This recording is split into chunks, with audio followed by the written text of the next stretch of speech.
ആവേശത്തിന്റെ, അതിജീവനത്തിന്റെ, ഒറ്റപ്പെടുത്തലുകളുടെ ആ രണ്ട് ജീവിത കഥകൾ.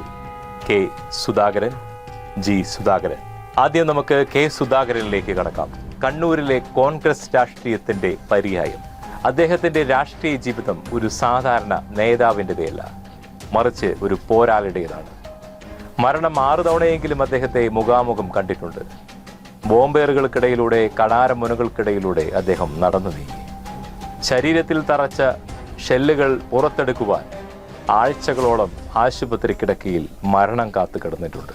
ആ ദിനങ്ങൾ വേദനയേക്കാൾ അദ്ദേഹത്തെ നയിച്ചത് തന്റെ പ്രസ്ഥാനത്തോടുള്ള വിട്ടുവീഴ്ചയില്ലാത്ത കൂറായിരുന്നു. കണ്ണൂരിലെ ധർമ്മടത്തുള്ള ബ്രണ്ണൻ കോളേജ് അന്നും ഇന്നും ഇടതുപക്ഷത്തിന്റെ കോട്ടയാണ്. ഇന്നും അതറിയപ്പെടുന്നത് ഇടതുപക്ഷത്തിന്റെ ചുമപ്പൻ മണ്ണിലേക്ക് സ്വാഗതമെന്ന് തന്നെയാണ്. കതറിട്ട ആ ചെറുപ്പക്കാരൻ കയറി ചെല്ലുമ്പോൾ അന്ന് ഇതേപോലൊരു ചരിത്രമായി അദ്ദേഹം തിരിച്ചു വരുമെന്ന് ആരും പ്രതീക്ഷിച്ചിട്ടില്ല. SFIയുടെ ഉരുക്കുമുഷ്ടിക്കിടയിൽ KSU എന്ന പ്രസ്ഥാനം ശ്വാസം മുട്ടി നിൽക്കുന്ന സമയത്താണ് സുധാകരന്റെ വരവും അദ്ദേഹത്തിന്റെ ചങ്കൂറ്റവും. ഇന്നത്തെ മുഖ്യമന്ത്രി പിണറായി വിജയനും കെ സുധാകരനും തമ്മിൽ ബ്രണ്ണൻ കോളേജിലുണ്ടായ ആ പഴയകാല രാഷ്ട്രീയ ഏറ്റുമുട്ടലുകൾ ഇന്നും കേരള രാഷ്ട്രീയത്തിലെ ചൂടുള്ള ചർച്ചാ വിഷയമാണ്.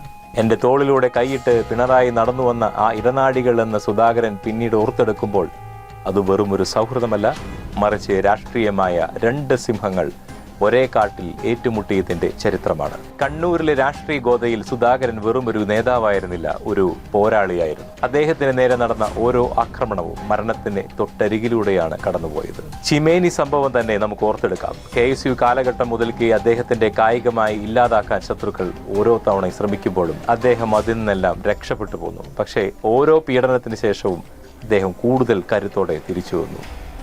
തന്റെ അണികൾക്ക് വേണ്ടി ഏത് അക്രമത്തെയും നേരിടുവാൻ തയ്യാറായ സുധാകരനെ കണ്ണൂരിലെ കരുത്തനെന്ന് ജനങ്ങൾ വിളിച്ചു തുടങ്ങിയത് ഈ ചോരവീണ വഴികളിലൂടെയാണ്.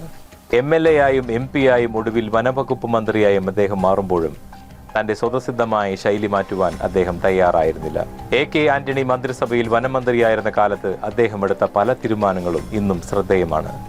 ഉദ്യോഗസ്ഥരോടുള്ള കർക്കശമായ സമീപനവും ജനകീയമായ പ്രശ്നങ്ങളിൽ ഉടനടി ഇടപെടുന്ന ശൈലിയും അദ്ദേഹത്തിന് ആരാധകരെ നേടിക്കൊടുത്തു. KPCC അധ്യക്ഷൻ മുതൽ കോൺഗ്രസിലെ എല്ലാ സ്ഥാനങ്ങളും അദ്ദേഹം വഹിച്ചു. കോൺഗ്രസ് തളരുന്ന ഘട്ടങ്ങളിലെല്ലാം ഒരു അഗ്രസീവ് ലീഡർഷിപ്പായി അദ്ദേഹം തിരിച്ചു വന്നിരുന്നു.